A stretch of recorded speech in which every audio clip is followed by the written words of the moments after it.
Bien, nous reprenons avec d'autres interventions, en particulier M. Guinard, que j'appelle, qui va venir parler de la bataille de la RC4. Bon, le corps expéditionnaire français en Indochine, 1954, bien sûr. La bataille de la RC4, c'est le sujet maintenant. Oui.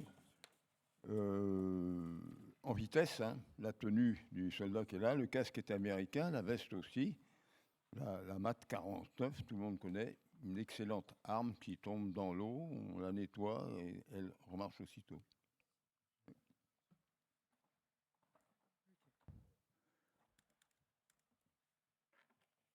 Alors, on va voir les événements situant en 1950, puisqu'il est question de parler de...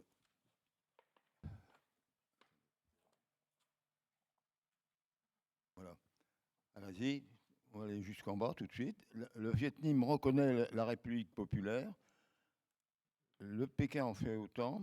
La République démocratique aussi. L'URSS aussi. Vous voyez, ça va mal pour nous, hein, cette année 1950.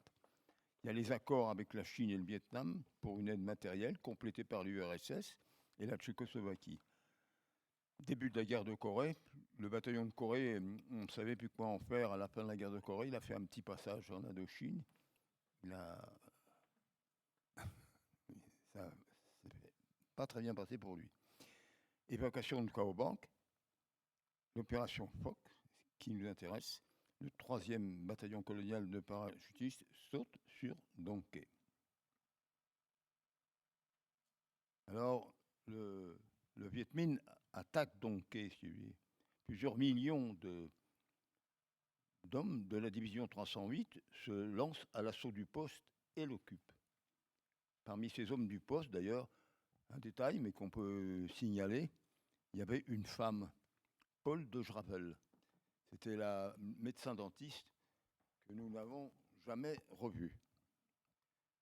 Le 7 mai 50, 2 jours plus tard, en fin de journée, les parachutistes du 3e BCCP, bataillon colonial de commando parachutistes, 426 hommes, 29 Junker 52, 2 Dakota et 24 chasseurs assurant la...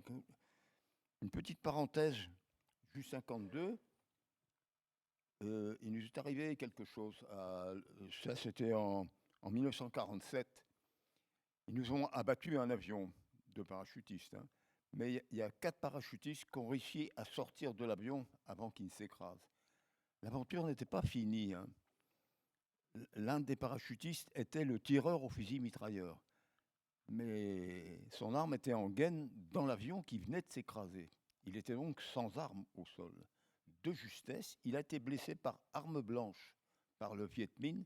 Les 3 autres parachutistes ont réussi à le sauver. Une anecdote qu'on connaît, c'est tous. Alors, ils sautent sur Dong Quai. On va voir le poste de... Ils sont en train de se préparer.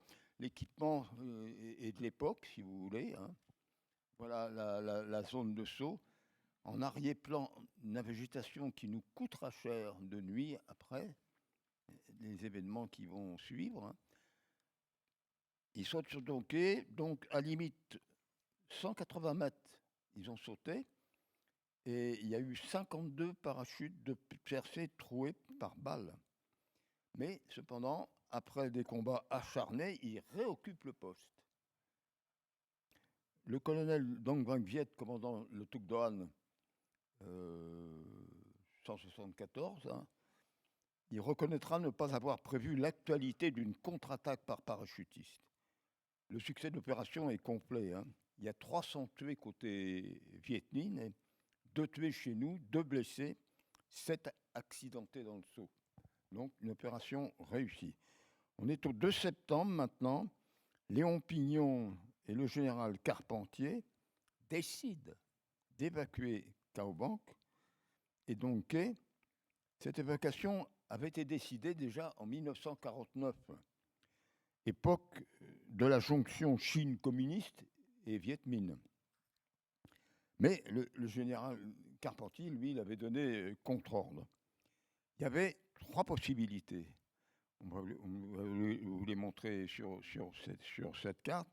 Il y a par air, vous voyez là en bleu sur la carte, 5000 personnes, 3 semaines avec l'aide des partisans taux. Long, 3 semaines, hein. Ça donne le temps à l'ennemi de réagir.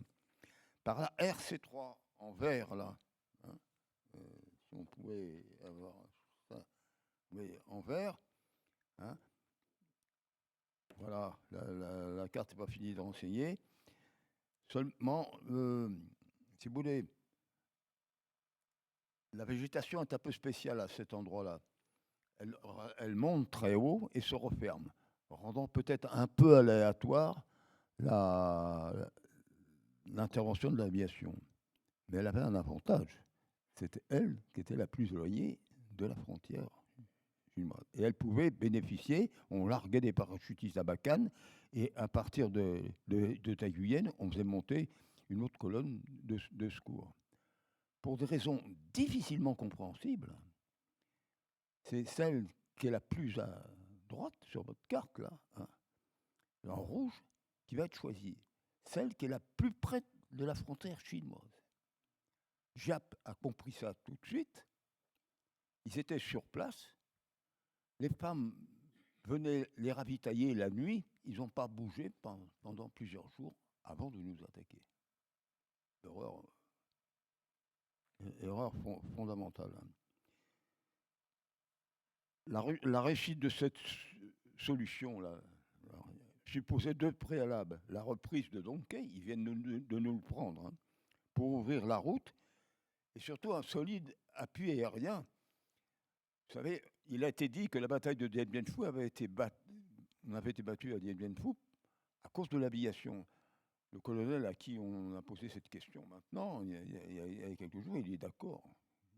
On n'avait pas assez d'avions, puis la cuvette était mal placée, les vents. Le 20 septembre, alors, comment ça s'est passé cette affaire? Le général Carpentier, commandant en chef, s'entend dire par le général Alessandri, commandant de Tonkin, hein, quand même, hein, et il vient de rentrer de Perm, désaccord complet avec ce qui a été décidé en son absence. Ça commençait mal, si vous voulez. Le premier Carpentier, hein, il ne connaît rien à l'Indochine. Mais l'autre, il y a passé, pas toute sa vie, mais presque.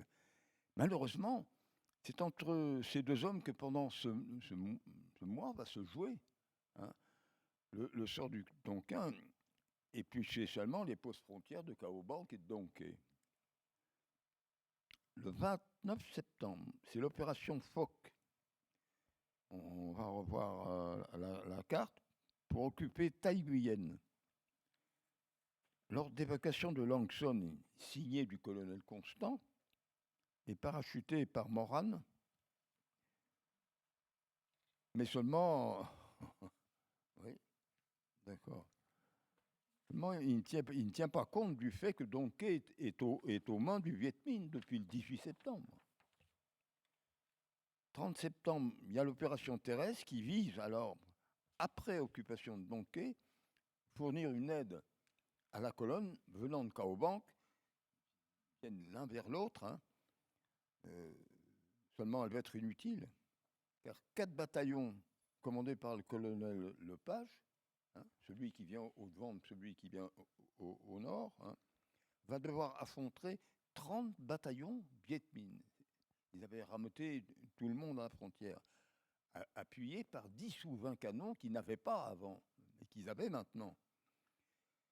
Le 2 octobre 1950, le lieutenant-colonel Charton, chaud partisan du maintien de notre présence à Kaobank, dans une 2500 hommes, hein, et de nombreux civils, malgré le coup de semonce reçu à Donkey, il quitte Kaobank, ayant auparavant fait sauter. C'était pas rien, hein, il y avait 15 000 personnes. Hein. Alors, la colonne Lepage qui vient à sa rencontre et qui comprend un RTM, Régiment de tirailleurs marocain, 2 tabors marocains, et le premier bête ne peut reprendre Donkey, nous avaient pris, nous on leur avait pris, mais nous l'ont repris. Et nous, on n'a pas réussi à le reprendre. Arrêtez la projection. Voilà ce qui va se passer.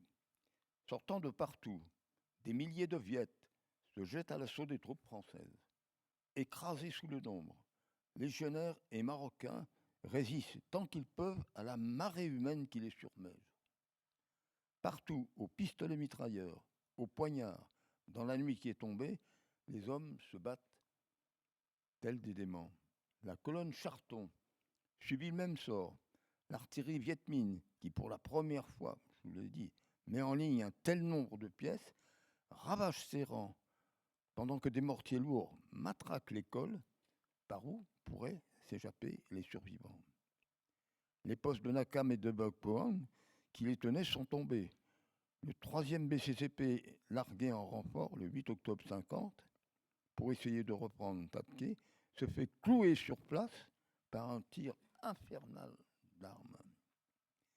Les parachutistes avancent, tombent, se relèvent, trébuchent à nouveau et repartent à l'attaque, laissant à chaque fois des 10 hommes au sol. Rien, ils ne peuvent rien. Parachutistes, légionnaires, Tabor, 8e et 10e Tabor, tirailleurs, artilleurs, redevenus fantassins, ils sont tous tombés dans l'immense masse tendue par l'armée de Giap, puissamment aidés par le grand frère chinois, bien sûr. Ils sont en tout 7 bataillons, les communistes en alignent 30. L'opération terrestre est un désastre. Sur 7000 hommes engagés, il n'y aura que 100 survivants. Des 1000 hommes du bataillon étranger de parachutistes, il en reviendra 23. Le 3e BCCP est presque anéanti, puisque 5 hommes seulement attendront Langson, qui sera évacué sans combat dans la nuit du 17 au 18 octobre 50. Maintenant, on va vous dire comment, avant que ce désastre arrive quand même, ce qui s'est passé. Il y a eu une altercation importante entre le capitaine et son chef de corps. Je vais vous donner là, voilà.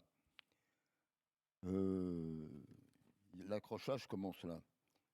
Ils viennent donner ses ordres, hein. Ils sont dans la nuit, ils ont perdu la moitié de leur effectif, tous. Hein. La situation est désespérée. Hein. Jean-Pierre fait un pas en avant. Une remarque, mon colonel, et même une critique. Il ne contient plus sa colère. Il veut être cassant, mettre les pieds dans le plat. Vous parlez des unités comme si elles existaient encore individuellement, comme si vous ne saviez pas que tout est mélangé, confondu, que c'est le poteau noir. Les hommes ne répondent plus au commandement, quand tout au moins il y a encore des officiers en prise avec eux. Le groupement, dans sa majorité, ne connaît plus qu'un sentiment, la peur. La peur qui paralyse, n'arrive plus à le remuer. Quand il remuera, il fera n'importe quoi. Où allez-vous prendre le 11e Tabor pour lui dire de marcher derrière le 3e Tabor? Comment allez-vous endiguer ce flot de soldats de toutes armes, entassés pêle-mêle qu'ils suivent? Alors le chef de corps en a marre d'entendre ça. Il dit, Jean-Pierre, vous dépassez les bornes. Qu'est-ce qu'il répond, le colonel Jean-Pierre? Non, mon colonel, j'irai jusqu'au bout. Depuis 10 jours que dure la comédie, il y en a assez. Nous nous sommes fait ratatiner à cause des ordres inadaptés qui étaient donnés à chaque instant. On a fait tout ce qu'il ne fallait pas faire. Une guerre comme celle-ci ne se mène pas de cette façon. Vous n'êtes pas le soldat en cause. Il y a tous les généraux au-dessus de nous qui n'ont pas voulu se rendre compte de la réalité, puis qui ont pris des mesures aberrantes pour nous conduire à la catastrophe. Alors finalement, le colonel lui dit qu'est-ce que vous proposez, hein? Qu'est-ce que vous suggérez? Alors il répond l'heure n'est plus au grand machin comme celui que vous venez de nous décrire. Donnez la liberté de mettre à vos unités. S'il reste une chance de passer au travers, ce ne sera que par petits paquets isolés qui se fondront dans la nature et profiteront de toutes les occasions pour gagner du terrain. Homme remarquable dans cette affaire. Je vois que pendant que je parlais, on a mis devant une photo. C'est la colonne Lepage qui est là. Ce sont des blessés de chez nous. Leur sort n'est pas enviable, hein. Non seulement ils sont prisonniers, non seulement ils sont blessés, mais ils sont prisonniers du Viet Minh. C'est des photos Viet Minh qu'on a récupérées qui sont là. Ça veut dire que quand ils étaient trimballés sur une diguette ou ailleurs, il y en a un qui glissait, qui lâchait le brancard. Le blessé, il finissait en bas. Hein. C'est jour, hein, c'est tout. Là, la photo qui est ici, c'est la photo de nos prisonniers, la moitié seulement qui survivront. Rendons hommage maintenant aux médecins. Tous d'ailleurs, tous ceux qui ont participé aux campagnes d'Indochine ont une reconnaissance particulière pour les médecins, courageux, efficaces. On peut leur demander n'importe quoi. Alors là, vous avez le médecin capitaine. 2 secondes, on revient en arrière là. Oui. Aquasquini, oui, tué sur la côte. Médecin capitaine Anjalbert, fait prisonnier à Coxa. Médecin capitaine disparu. Signalé prisonnier, oui, on a cherché, on n'a pas trouvé. Médecin capitaine Lévy, fait prisonnier. Médecin lieutenant Lou, décédé. Alors ça fait 1, 2, 3, 4, là, 5. Et les autres après. Médecin capitaine Pédousseau, prisonnier. Rouvière, 8e RTM, Donquet. Médecin capitaine Armstrong. Médecin capitaine Estève, rescapé. Je veux dire, cette opération, la RC4, ça annonçait déjà la fin de la guerre d'Indochine. C'était un peu Dien Bien Phu bis. Hein. Voilà. Alors là, vous avez quatre officiers rescapés de cet enfer. Hein. Vous avez la tête qui fond, des têtes d'enterrement tous les 4, hein, parce qu'ils ne savent pas trop pourquoi ils sont encore vivants. Ils sont là pour être décorés. Allons-y, les noms maintenant. Les noms. On va vous donner les noms.